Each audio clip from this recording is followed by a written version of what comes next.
Welcome to my YouTube channel.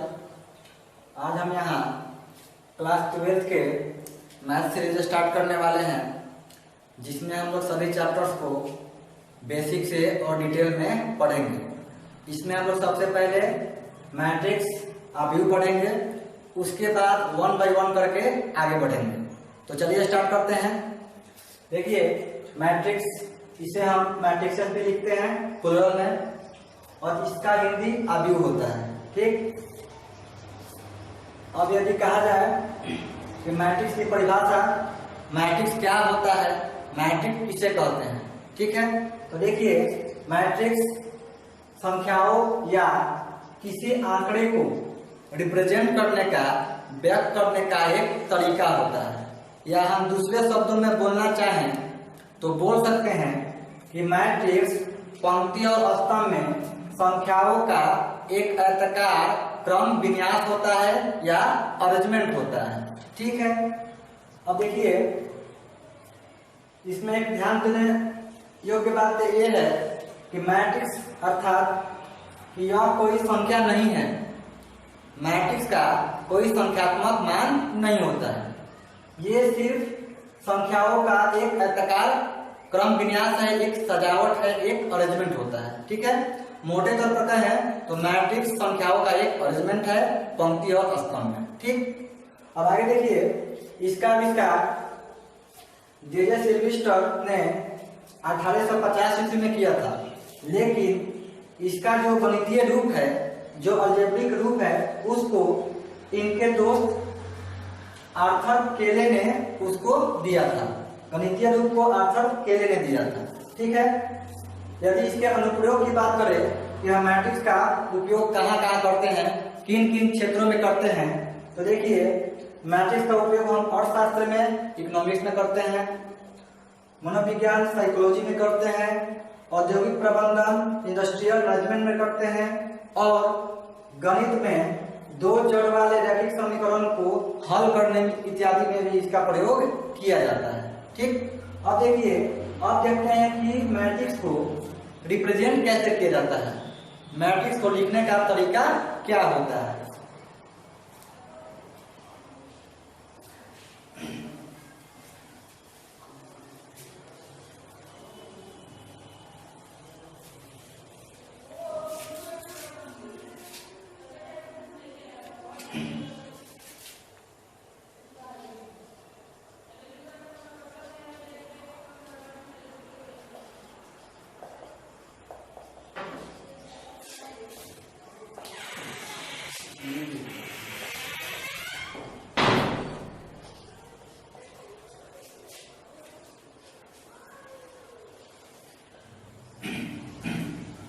चलिए देखते हैं कि मैट्रिक्स को लिखने का तरीका क्या होता है, मैट्रिक्स को रिप्रेजेंट करने का तरीका क्या होता है। तो देखिए मैट्रिक्स को हम सामान्यतः, अर्थात कि उसके संख्याओं को हम सामान्यतः एक कोष्ठ के अंदर 1 बाय 1 करके लिखते हैं, और कोष्ठ के लिए हम सामान्यतः बड़ी कोष्ठ या छोटी कोष्ठ या 2 खड़ी लाइनों का उपयोग करते हैं।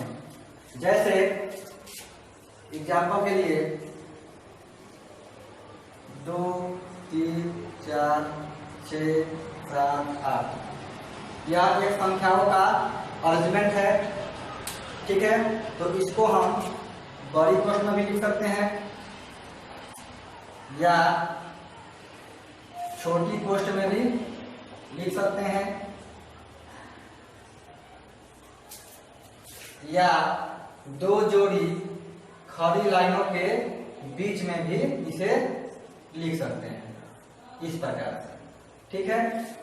अब देखिए इन्हीं अरेंजमेंट को हम इस प्रकार से भी अरेंज कर सकते हैं, 2 3 4 6 7 8 इन संख्याओं को हम इस प्रकार से भी अरेंज कर सकते हैं, या इसी को हम 2 6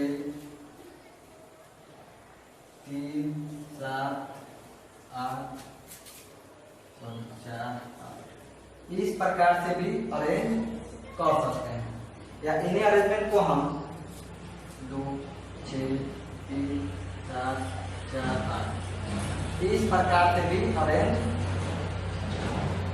कर सकते हैं। तो इन सबको हम मैट्रिक्स कहेंगे। ये भी एक प्रकार का अरेंजमेंट है, ये भी अरेंजमेंट है, ये भी अरेंजमेंट है, ये भी अरेंजमेंट है, ये भी अरेंजमेंट है और ये भी अरेंजमेंट है संख्याओं का। तो इन सबको हम क्या कहेंगे? मैट्रिक्स कहेंगे। ठीक है। अब देखिए यहाँ पर हमने जो कोष्ठ लिया है या जो कोष्ठ यहाँ पर लगा हुआ है, इसका कोई गणितीय अर्थ नहीं होता है। ये सिर्फ मैट्रिक्स को सुंदर बनाने के लिए दिया जाता है। आप चाहें तो बिना कोष्ठ के भी मैट्रिक्स को अरेंज कर सकते हैं, उसमें कोई दिक्कत नहीं है। ठीक। अब आगे देखिए, मैट्रिक्स के अंदर जो संख्याएं हैं इन्हें हम मैट्रिक्स का अवयव कहते हैं। ठीक है। ये जो संख्याएं हैं यहाँ पर या जो यहाँ पर है, इन सभी को हम मैट्रिक्स का अवयव कहते हैं। ठीक। और मैट्रिक्स को हम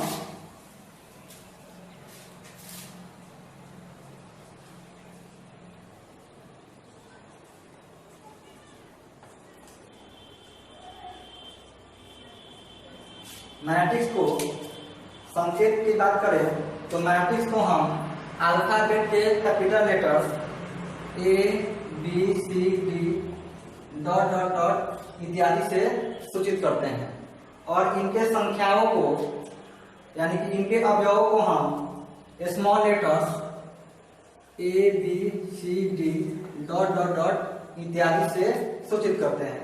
जैसे कि ये मेरा एक मैट्रिक्स है तो इसे हम A लिख सकते हैं। ये हमारा दूसरा मैट्रिक्स है, इसे हम B लिख सकते हैं। ये हमारा तीसरा मैट्रिक्स है, इसे हम C लिख सकते हैं। ये मेरा चौथा मैट्रिक्स है, इसे हम D लिख सकते हैं। यानी कि मैट्रिक्स को हम बड़े अक्षर से और उसके अवयवों को यानी कि संख्याओं को स्मॉल लेटर से छोटे अक्षर से सूचित करते हैं। ठीक है। चलिए आगे देखते हैं। हमने परिभाषा में बोला है कि मैट्रिक्स संख्याओं का पंक्ति और स्तंभ में एक अरेंजमेंट होता है, एक विन्यास होता है, एक सजावट होता है। तो ये पंक्ति क्या है और स्तंभ क्या है, इसे समझ लेते हैं।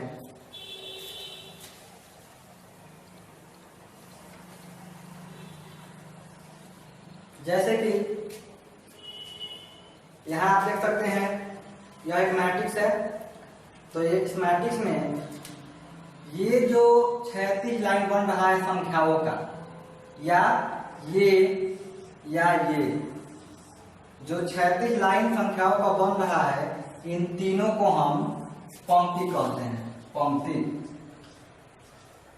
इंग्लिश में रो कहते हैं। क्योंकि रो का पहला लेटर R है तो पंक्ति को हम R से सूचित करते हैं। यह पहला पंक्ति है तो इसे हम R1 कहेंगे। ये दूसरा पंक्ति है तो इसे हम R2 कहेंगे। यह तीसरा पंक्ति है तो इसे हम R3 कहेंगे। इसी प्रकार ये जो वर्टिकल अरेंजमेंट है संख्याओं का, या ये जो वर्टिकल अरेंजमेंट है संख्याओं का, इन दोनों को हम आव्यूह का स्तंभ कहते हैं। स्तंभ इंग्लिश में इसे कॉलम कहा जाता है। अब चूंकि कॉलम का पहला लेटर C है तो स्तंभ को हम C से डिनोट करते हैं, C से सूचित करते हैं।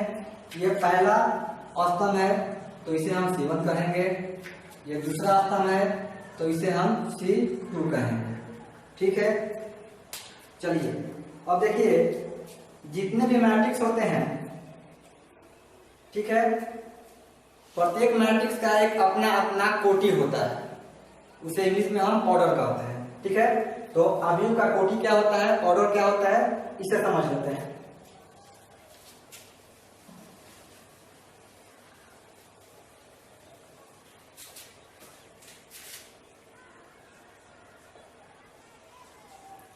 आव्यूह की कोटि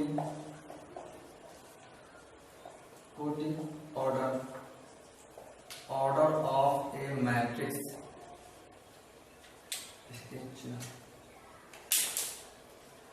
ऑर्डर ऑफ ए मैट्रिक्स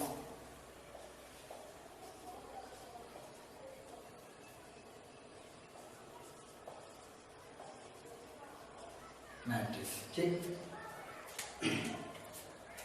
अवयव की कोटि, तो देखिए ऑर्डर जो होता है कोटि, टोटल नंबर ऑफ रो गुने टोटल नंबर ऑफ कॉलम।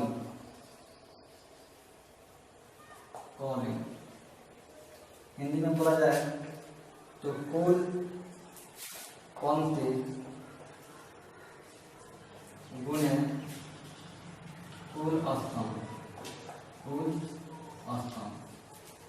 यदि किसी मैट्रिक्स में कुल पंक्ति की संख्या m है तो यहाँ हम m लिखेंगे, और कुल स्तंभ की संख्या n है तो यहाँ पर हम n लिखेंगे। ये जो हमारा m गुणे n है, या इसे हम m बाई n भी पढ़ते हैं, इसी को हम मैट्रिक्स का अर्थात के अवयव का कोटि कहते हैं। ठीक है, चलिए इसे हम एग्जाम्पल से समझते हैं। जैसे कि हम यहाँ एक मैट्रिक्स ले लेते हैं, 2 3 4 5 7 9। यहाँ हमारा एक मैट्रिक्स है जिसका नाम ये है। यदि इसकी हम ऑर्डर की बात करें, ऑर्डर कोटि की, तो काम कीजिए, तो कैसे ज्ञात करेंगे इसका? तो देखना है कि टोटल पंक्ति की संख्या इसमें कितना है। तो ये है पहला पंक्ति और ये है दूसरा पंक्ति, R1 और R2। स्तंभ कितना है? स्तंभ ये C1 C2 ये C3। तो इसका ऑर्डर कितना हो जाएगा? ऑर्डर मतलब टोटल नंबर ऑफ रो, कुल पंक्ति काउंट कीजिए, पहला पंक्ति दूसरा पंक्ति, तो यहां लिखेंगे हम 2। कुल स्तंभ कितना है? तो पहला स्तंभ, दूसरा स्तंभ, तीसरा स्तंभ, टोटल कितना हो गया? 3। यानी कि इस ए अवयव का मैट्रिक्स कितना होगा? तो 2 गुने 3 होगा या 2/3 होगा। और इसे ये जो ऑर्डर है इसे हम मैट्रिक्स के यहाँ कॉर्नर पर लिखते हैं। राइट साइड में मैट्रिक्स के कॉर्नर पर लिखते हैं, या संकेत के कॉर्नर पर भी इसे हम लिखते हैं ऐसे। ठीक है, इसे हम इस प्रकार लिख लीजिए। अपने इसको बना देते हैं, ये 2 3 4 5 7 9 यह मैट्रिक्स हो गया। इसका ऑर्डर कितना है? तो 2/3 यहाँ लिख दीजिए। ये हो गया आपका मैट्रिक्स का कोटि, अवयव की कोटि। चलिए एक और एग्जाम्पल लेते हैं इसके लिए।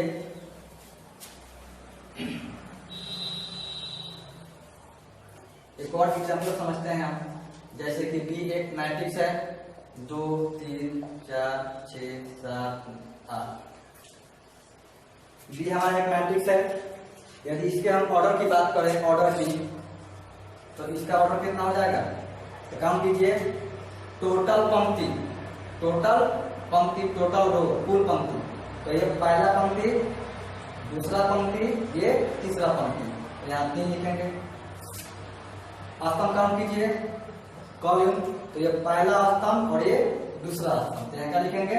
2 लिखेंगे। यानी कि अवयव बी का कोटि कितना हो गया? ऑर्डर कितना हो गया? तो 3/2। इसे हम यहाँ लिख सकते हैं। ठीक है, चलिए अब इसमें एक बात ध्यान दीजिएगा कि ऑर्डर से हमें यदि किसी अवयव का मैट्रिक्स का ऑर्डर दिया गया है तो उससे हम 2 बातों का पता लगा सकते हैं। पहला कि उससे हम ये बात निकाल सकते हैं कि उस मैट्रिक्स में टोटल पंक्ति और टोटल स्तंभ कितना है, और इसके गुणनफल से यदि इसको हम गुना करते तो कितना आएगा? 6 आएगा। तो 6 क्या है? देखिए, तो यहाँ पर क्या है? कुल अवयवों की संख्या है 6। तो दूसरा बात क्या मालूम चलता है कि हम इसके ऑर्डर के गुणनफल से हम संख्याओं का पता लगा सकते हैं कि मैट्रिक्स में टोटल अवयवों की संख्या कितनी है। ठीक है, ये हम पता लगा सकते हैं। ठीक, अब आगे चलते हैं। अब देखिए, जिस प्रकार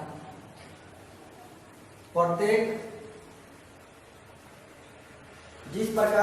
मैट्रिक्स का अपना अपना एक कोटि होता है, उसी प्रकार प्रत्येक अवयव का भी एक अपना अपना कोटि होता है। ठीक है, या उसे हम अवयव का व्यापक रूप भी कहते हैं। ठीक है, तो अवयव की कोटि जान लेते हैं। अवयव की कोटि, ठीक। तो देखिए, अवयव की कोटि को हम A, I, J से सूचित करते हैं और इसी को हम अवयव का व्यापक रूप भी कहते हैं। अब यहाँ पर A क्या है, I क्या है, J क्या है? तो A जो है उस अवयव को सूचित करेगा अवयव में, मैट्रिक्स में, और यहाँ I जो है अवयव जिस पंक्ति में होगा उस पंक्ति को सूचित करेगा I, और जिस स्तंभ में होगा उस स्तंभ को सूचित करेगा J। यानी कि यहाँ I जो है पंक्ति होगा, पंक्ति, और यहाँ J जो है J वो स्तंभ होगा। अवयव की कोटि से हम अवयव की स्थिति पता करते हैं अवयव में, या उसकी पोजीशन पता करते हैं। एग्जाम्पल के लिए, यदि यहाँ आपसे कहा जाए यह एक अवयव है, यहाँ पर हम देखें और पूछा जाए कि अवयव 2 का कोटि कितना है, अवयव 2 का कोटि कितना है। तो देखिए, ये किस पंक्ति में है? तो ये पहला पंक्ति में है और पहला स्तंभ में है। यानी कि ये A11, पहला पंक्ति तो 1, पहला स्तंभ तो 1, यानी कि A11 का मान कितना हो गया? 2। फिर पूछा जाए कि 3 का कोटि क्या है, या 3 का पोजीशन क्या है, स्थिति क्या है। तो देखिए, 3 किस पंक्ति में है? तो ये पहला पंक्ति में है, पहला पंक्ति। किस स्तंभ में है? तो ये दूसरा स्तंभ में है, दूसरा। ये हो गया पहला स्तंभ, ये हो गया दूसरा स्तंभ। पहला पंक्ति में है और दूसरा स्तंभ में है। तो यहाँ पर A, पहला पंक्ति तो 1 और दूसरा स्तंभ तो 2, यानी कि यहाँ A12 का मान कितना हो गया? 3 हो गया। या 3 का कोटि कितना है? तो A12 है, ऐसा भी बोल सकते हैं। इसी प्रकार 4 का बोला जाए, 4 का तो ये दूसरा पंक्ति में है तो 2, पहला स्तंभ में है तो 1, तो A21 का मान हो गया 4। इसी प्रकार 6 का पता किया जाए तो क्या हो जाएगा? A22, ये दूसरा पंक्ति में है और दूसरा स्तंभ में है 6, तो A22 का मान कितना हो जाएगा? 6। फिर 7 की बात की जाए तो तीसरा पंक्ति में है तो 3 और पहला स्तंभ में है तो 1, यानी कि A31 का मान कितना हो गया? 7। 8 की बात की जाए तो ये कितना हो जाएगा? A32 कितना हो जाएगा? 8, यानी कि 8 जो है तीसरा पंक्ति में है और दूसरा स्तंभ में है तो 32 लिखेंगे, इसका मान हो गया 8। तो इस प्रकार से हम किसी अवयव में, मैट्रिक्स में अवयव की संख्या, अवयव की पोजीशन, स्थिति या उसका कोटि ज्ञात करते हैं। ठीक है, अब आगे देखिए कि जो अवयव की कोटि है और जो अवयव का कोटि है उसमें क्या डिफरेंस है, दोनों में क्या डिफरेंस है, क्या अंतर है। तो अवयव की जो कोटि होता है, अवयव का ऑर्डर क्या होता है? तो m/n, और अवयव का क्या, अवयव का ऑर्डर क्या होता है? तो m/n, अवयव का ऑर्डर क्या होता है? m/n, और अवयव का, ये हो गया अवयव का, अवयव, और ये अवयव, अवयव का ऑर्डर, अवयव का ऑर्डर m/n, और अवयव का ऑर्डर क्या होता है? तो Aij। अब देखिए इसमें डिफरेंस क्या है। अवयव की कोटि में हमें टोटल पंक्ति गुने टोटल स्तंभ होता है, जबकि अवयव की कोटि में अवयव जिस पंक्ति में और जिस स्तंभ में होता है उस पंक्ति की संख्या और उस स्तंभ की संख्या होता है। तो इन दोनों में ये डिफरेंस है। चलिए आगे देखते हैं।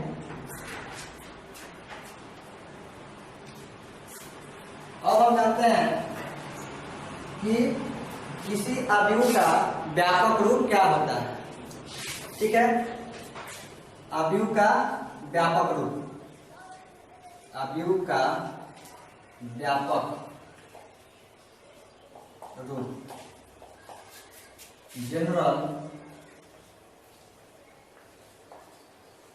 General form of A matrix.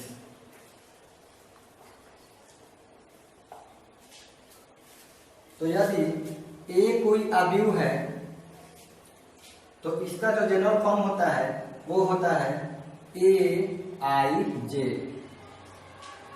और यहाँ पर इसका जो कोटि होगा वो m/n। यदि ए कोई अवयव है और उसका कोटि m/n है तो उसका जनरल फॉर्म ये होगा।